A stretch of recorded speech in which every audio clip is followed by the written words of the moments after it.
Howdy.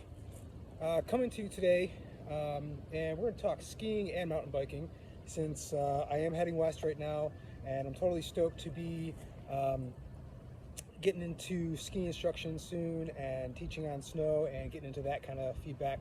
Um, but I definitely see some strength training stuff going on out there as far as communication goes, so we're going to get into that. But overall, I want you to know that this video is going to be both specific to either individually skiing and mountain biking or together. The reason why I bring them together is because I started my movement instruction career on skis, and when I got into mountain biking, as far as instruction goes, I had only been, mountain biking for about 2-3 seasons at that point, so I felt pretty green.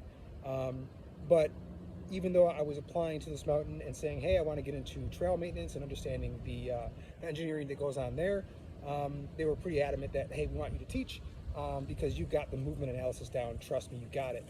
And they weren't wrong. So with that said, I want you to know that there's a lot of relationship between skiing and mountain biking, both in instruction and in your own application. Oftentimes I'm actually teaching on mountain bike with the same students that I taught on snow or vice versa.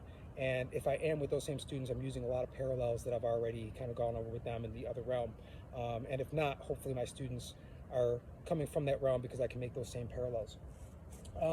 First thing, mountain biking, I wanted to talk about suspension. For whatever reason, I just thought about suspension today. And a lot of times, we're looking for suspension in our mountain bike to perform. We got all this different travel and different, hydraulic versus air and all these sorts of things. But I also want to talk about your suspension. And again, this is going to go into parallel into skiing. What compromises or composes our there it is. What is our suspension comprised of? It is our elbows, our shoulders, right? There's going to be a little bit of give there. Our knees, our ankles, everything that moves, our hips. Okay, so just like on our bike, when our suspension is locked out, if I've got this kind of straight elbow, straight arm thing going, I'm locked out. Okay, when I hit, there's no give. If I'm bottomed out, when I hit, same thing. There's no give. There's very little give, at least. So you really want to be in the middle there somewhere. So if you're thinking on the bike, okay, on your pedals, and here are my feet, here, if I'm in that pedal position, here are my hands, here are my feet, and I want to be kind of in here somewhere when I'm riding. I'm in that low ready. I've got that bend. I can come up, I can come down, I can pump my bike. I can also be ready for that hit. Okay, same thing here in this lower body. One other place that our suspension exists on our bike outside of our actual suspension components would be in our tires. Having a lower PSI is going to help you to absorb hits better. But of course, if you are making that adjustment, it is going to be more rubber to ground, which is going to slow things down a little bit, but you are going to have better traction, both on the uphill so the tire's not slipping, and then also when you're making those hits, it's going to be a little bit more suspension, a little less blam to other components on the bike. So that's kind of the mountain biking side of this. Now going back into that parallel, if you are not mountain biking and you're a skier, try mountain biking. Think about it. Here's the thing. There's so much that we do in preparation for our ski season, if we're not skiing year round, that can actually just happen naturally on a bike, okay? I'd much rather it happen organically, correct? That is our center of mass, our center of gravity, our hip position over that. We're separating from our bike as we move, as we pivot our bike underneath us, okay? And also going into those parallels that I go over with students, I'm pointing my belly button or my torso in the direction of my turn. Oftentimes with biking, there's other things that go into that. Maybe I'm turning my knee into it, but these things that I pick up in my skiing, I actually apply to my biking. One of the things that I've never heard from other bikers that I've definitely taken to a liking in my biking from my skiing is the toe stuff. And a lot of ski instructors talk about toes, pinky toe, big toe. So if I'm turning over to my left, I've got my big toe on my right, pushing that edge in, and I got my pinky toe on my left, pushing that outside edge in on my left ski. And when I do that in my turns, when I commit a little bit more of my body, right? If I find that I'm committing my elbow, or I'm committing my knee, or I'm committing my belly button, but my toes are still pointing on track straight, I find I'm not fully committed. And if I just do that same thing, that pinky toe, big toe into my turn, okay, I get a better corner, I get a better turn, I get a better commitment. The other thing that it's also teaching us is that commitment, Okay, so if we're mountain biking and we're riding and we're moving at speed, granted, it's not the same thing. I don't have 2 planks, I don't have 4 edges, okay? But that commitment into the turn, that center of gravity, allowing that traction to occur, allowing the edge to place, okay, is very similar. Trust me on that. Also, when you talk about the strength components, my hips, my quads, all right, my hamstrings, all these things are coming into play in that biking. My calves. So rather than sitting there and doing wall sits and squats and whatever else it is that you're trying to do to build up for that ski season, you can get on the mountain bike. Now, going into those big muscle groups, last thing, ski specific now here, not even talking about mountain biking.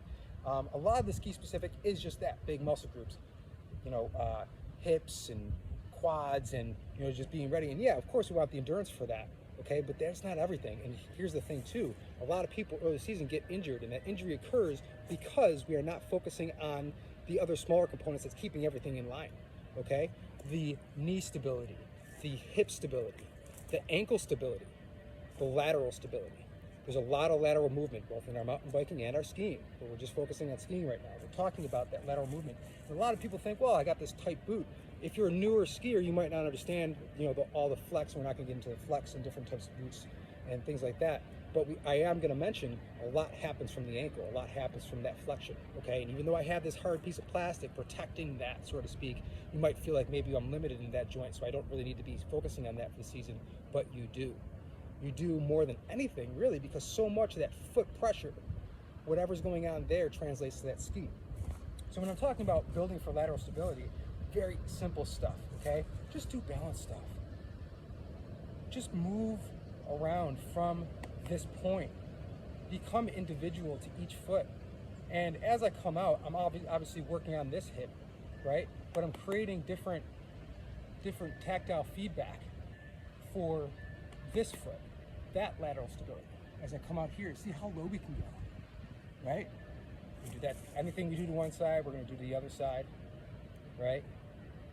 Even if we're just focusing on one side to get that one side better because of an injury, we're still going to work on both sides because we need to not come back stronger on the one side now since we worked on it so much and weaker on the other side, right? We need that balance on both sides. The other thing that I love for lateral stability, you can do this on flat ground at first, okay? But then eventually doing it with like a Bosu, a half Bosu ball that's got a flat bottom base and then a squishy top. Anything that's like off kilter, maybe a foam block, not a foam block, but like a foam pad that you can land on, is this movement like this, where that I come out and I land, I get explosive this way, lateral stability, right? I'm not gonna go too much more into it. Lateral stability is super key. That's happening both in my ankles when I do that, also the stability here in my knees. Knees, we all know about ACL, MCL, LCL, whatever, all these different CLs, right? That can be implicated in injury if we take care of those areas, okay? We can avoid that. So I hope that you have an injury-free season. I hope that you got something from this video, and I hope that you work on these minor groups as well as these major groups when you're doing your training so that you can have you know, an awesome season both in your riding and your skiing. Cheers, y'all. Hit that like button, hit the comments, whatever it is, share, subscribe. I'd love it. That'd be awesome. Cheers. Happy, safe skiing, riding, whatever it is you do.